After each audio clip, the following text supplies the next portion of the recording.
concept du reste ou de l'église du reste occupe une grande place dans la Bible, mais aussi il reste un sujet de débat et de controverse parmi les fidèles et les théologiens de nos jours.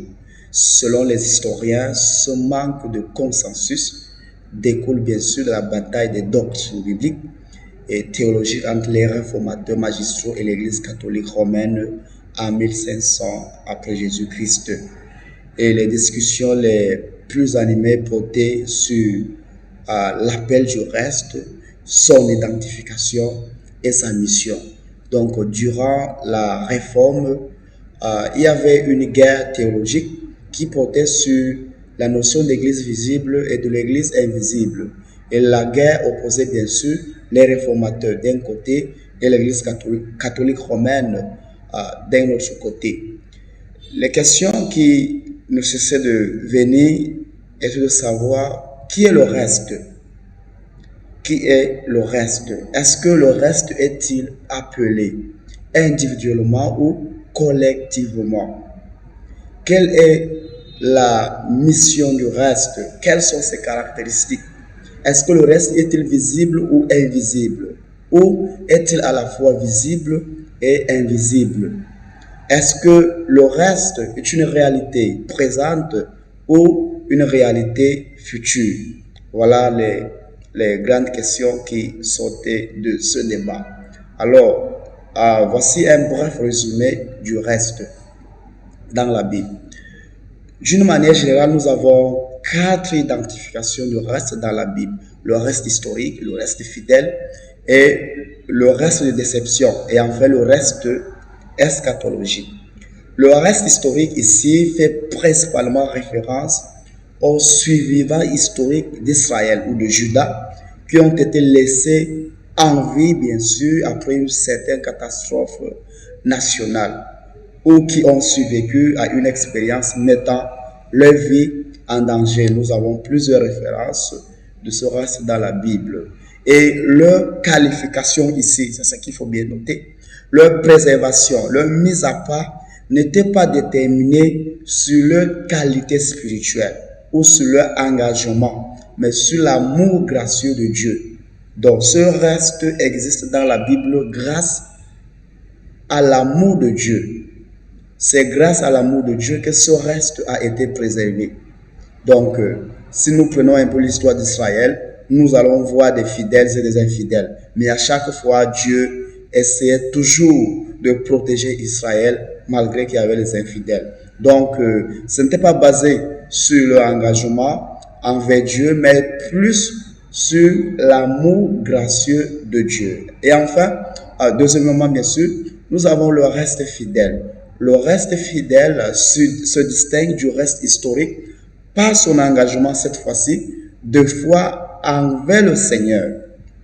La grande différence qu'il a avec le reste historique est que le reste historique est formé de fidèles et d'infidèles, alors que le reste fidèle ici n'est que constitué que de peuples fidèles.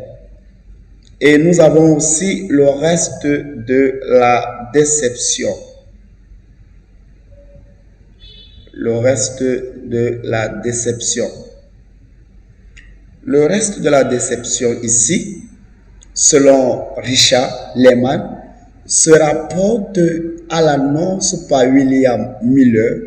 Je ne sais pas si vous connaissez cette histoire de la fin du monde et du retour de Jésus-Christ pour les 1843 et 1844. Donc, le reste de la déception ici, selon Lehman Richard, se rapporte à l'annonce par William Miller de la fin du monde et du retour de Jésus-Christ pour 1843-1844.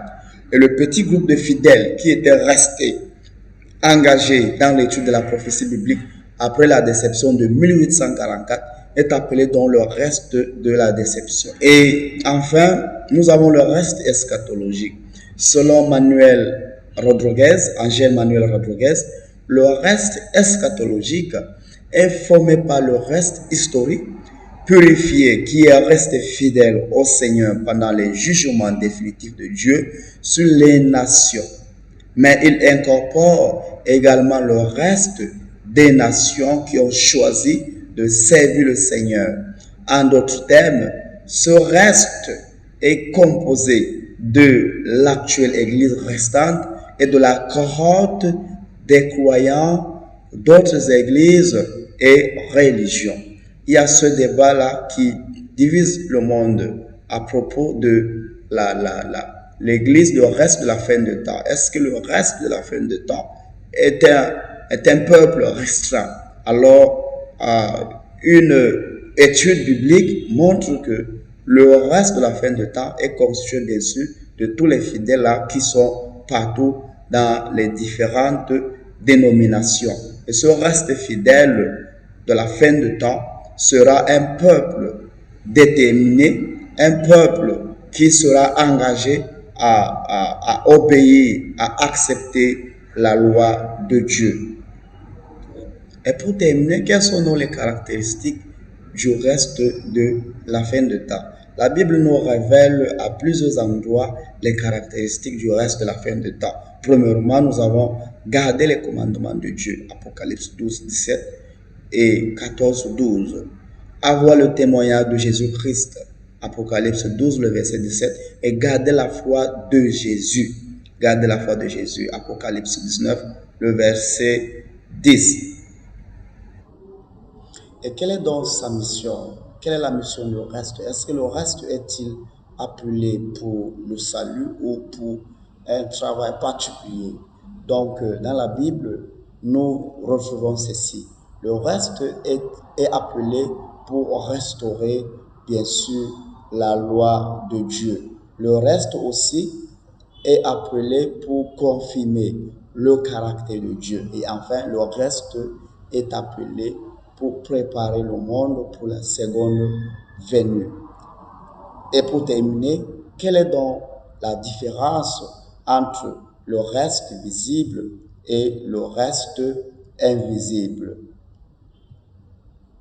Le reste visible est cette entité visible avec des caractéristiques visibles, bien sûr. C'est une entité organisée pour la mission et elle est composée des membres fidèles et infidèles. Tandis que le reste invisible ne contient que des croyants. C'est une entité qui rassemble uniquement les croyants. Les croyants, bien sûr, ceux-là qui ont accepté Jésus-Christ comme le sauveur et rédempteur. Cela aussi inclut tous les croyants de toutes les dénominations.